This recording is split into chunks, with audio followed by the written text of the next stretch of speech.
Hello everybody, good morning. I want to say thank you to my new subscribers. I appreciate you very much. I really do. So thank you for that. Some of you have also been communicating with me about what you have gone through with Morgellons. We're going to make this video strictly about Morgellons. I promised I would do that. I was hoping that mine would be completely cleared up, but it takes a lot longer than you would think.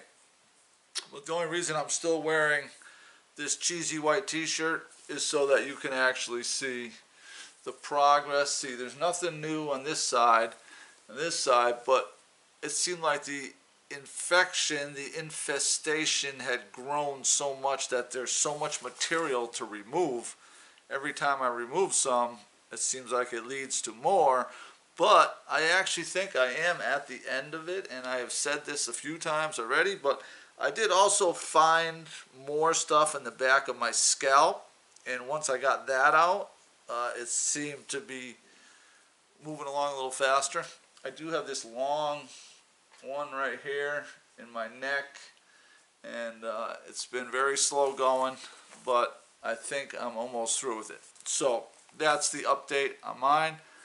No new outbreaks, nowhere else on my body, all up top here, and I think, like I said, I'm at the end of it. So what I want to say is here's 10 things that you can do if you have Morgellons disease. I keep calling it Morgellons, and I think they call it Morgellons. Okay? The first thing is you have to believe that you can beat it. Well, actually, let me say, the first thing is to try to catch it early. If you realize that you have symptoms, you start to see these things, try to catch it early. That will help. And that means when you're removing the material that's coming through your skin, you try to remove all of it, and if you catch it early, it will help. I think I caught it early. But you have to believe that you can defeat this. And this is a sort of a spiritual thing, you know, because there's a spiritual aspect to all disease. And the mind is infinitely powerful. And the connection between mind, body, spirit is something that medical science has not fully gotten a handle on. But with the right attitude and the right focus and the right belief system, I'm not going to say that you can cure everything. That would be untrue. But I am going to say that it will help your body regenerate if you have the right belief system and so forth. So, catch it early, believe you can defeat it. I recommend, if you find out you have it, I recommend getting one of these microscopes. I'm not getting paid to put this product on my channel, so just get any one you want, okay? It's fine. But you do need one because when you start removing things, it's good to see what you're up against.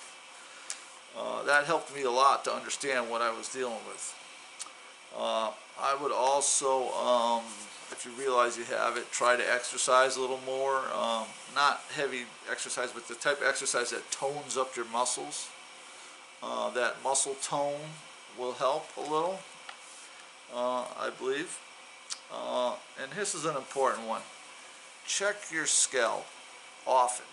Some people shave their entire heads. Some people have sent me photographs of them, and that totally makes sense to me. Now, I have a lot of hair. I've always had a lot of hair. It's very thick. But it took me a while to realize that these two big veins that were coming up the back of my skull were actually creatures that were growing underneath my scalp. So, the best I can tell, it is using us as a sort of incubator. It's either that or it's actually manufacturing hybrids, a certain hybrid creature, which that goes along the lines of the whole reptilian thing, which is probably connected to this. But some of my viewers may not believe in that, so we won't go down that rabbit hole right now. But there is that component to all of this. So check your scalp often. If you find bumps, bubbles. For me, it turned out there was another little piece hiding, another little thing growing, but it was hiding next to a bone, so I almost didn't notice it. And that was one of the reasons it took longer for me to get a lot of this stuff out, I believe. One thing I discovered, it's like a closed system. It does not like air into the system. So if you think of it like hydraulics on your car, the brake system, it runs on hydraulics. If you get air in the hydraulic system, it screws up your brakes. You'll have mushy brakes. They won't work properly. This is a closed system also. When you get air in it, it kills it. It needs to stay out of the air while it's growing. So using a sharp needle, stainless steel needle, whenever you feel a bump, before you begin trying to get it out, you can poke it with a needle a few days ahead of time. You know, sterilize the needle with a lighter or whatever, and poke it with a needle a few days ahead of time, and you'll be surprised. That will really help dry it up in there, and then you'll be able to dig it out. Now, everything I've done has been a very long, slow process. It took a lot of patience. It took a lot of hot water. Some people have asked me what sort of exfoliants have I used on my skin, what sort of herbs or anything. I haven't used anything. I've just used hot water. Hot water, I haven't even used lotion. I just use hot water and pure. It's rather masochistic because it's painful and it hurts, but I discovered it takes a lot of patience. Which brings me to my next thing, which is I had better luck removing the scabs while they were still soft. Like, I didn't let them completely start to harden up. I let them go a couple days and then I ripped them off again because it pulled more material out. And the idea is to get as much material out as you can. So I didn't let the scabs heal over all the way before I tore them off. But I also discovered that there was like eggs in my neck on each side. So that's something that you will have to feel for. If you feel a strange nodule that doesn't belong, right here I have, and they're in the most soft tissue, sensitive areas, very difficult. So you'll have to know your body and feel around. But those eggs will continue to regenerate a new creature which will move along and try to grow in your body. So you want to try to get those eggs out. Also, controlling your thoughts. Let's see, how do I want to say this? Trying to refrain from impulsive behavior, addictive behavior. There's a certain component to this that is related to your thinking. And as I showed in the previous video, how it goes up to your medulla oblongata, in the back of your skull, which is actually your reptilian brain. So you want to control your thinking and your impulse, your anger, all those things. You want to try to be very peaceful, very calm, not stress, not anxiety. Even if the disease brings on those feelings, that's part of it, and you want to try to control that thinking to counter the negative things that may come into your brain. You're definitely going to have to be very patient if you want to defeat this.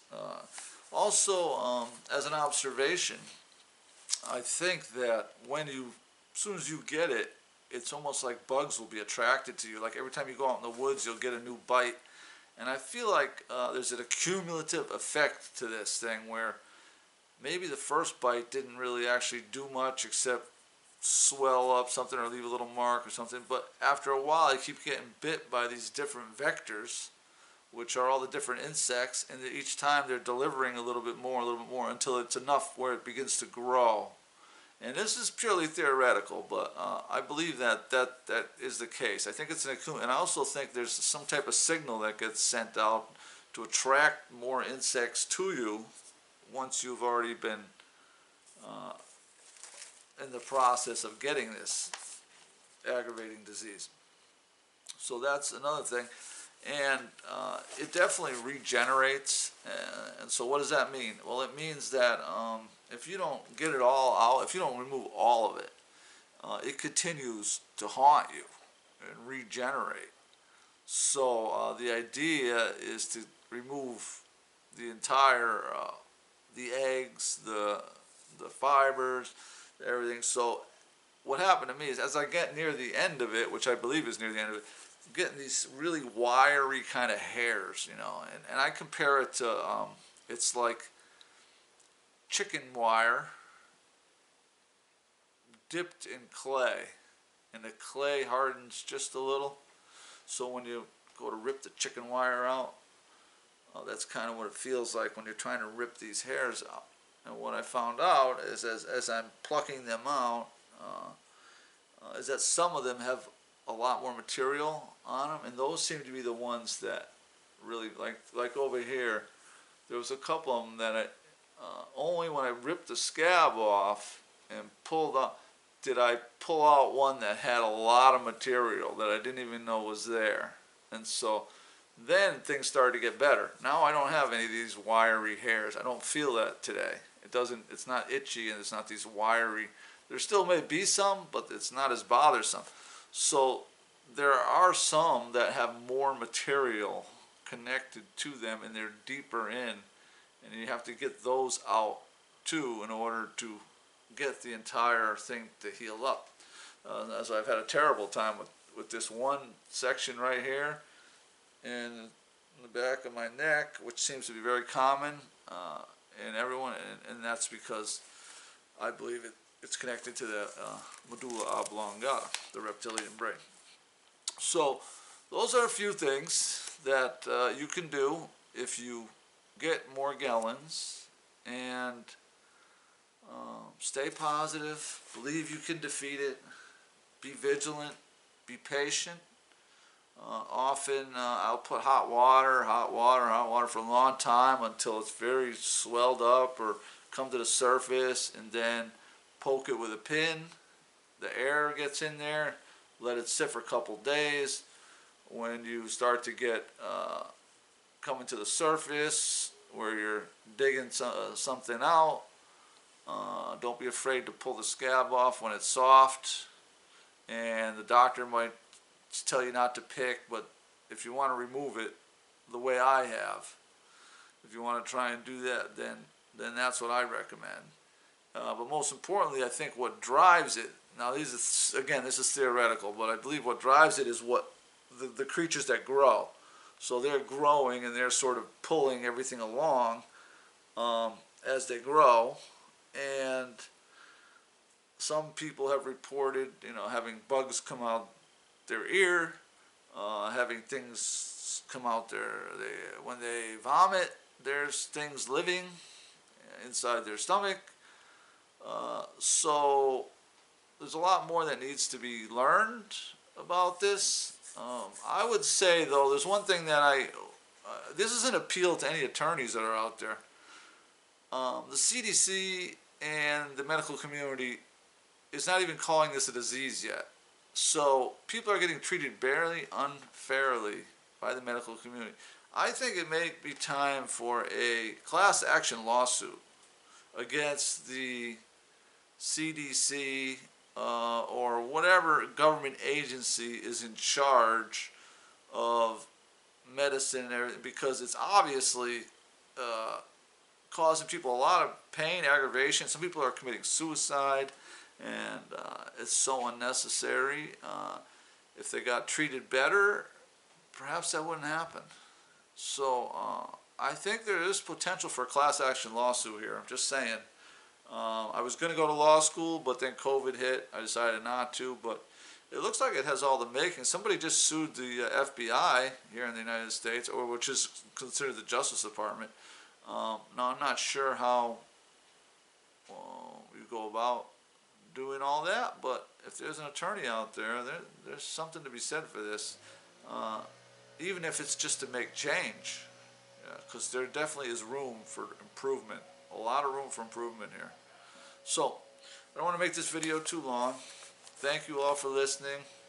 I pray for peace, and I pray for healing thoughts, and for each one of you who is suffering from Morgellons.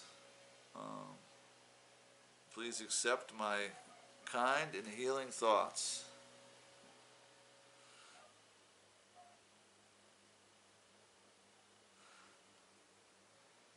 Thank you. Thank you for subscribing, and thank you for reaching out to me, all of you who have done that. We'll continue to work on this and continue to make progress. So, thank you. Thank you for subscribing. See you later.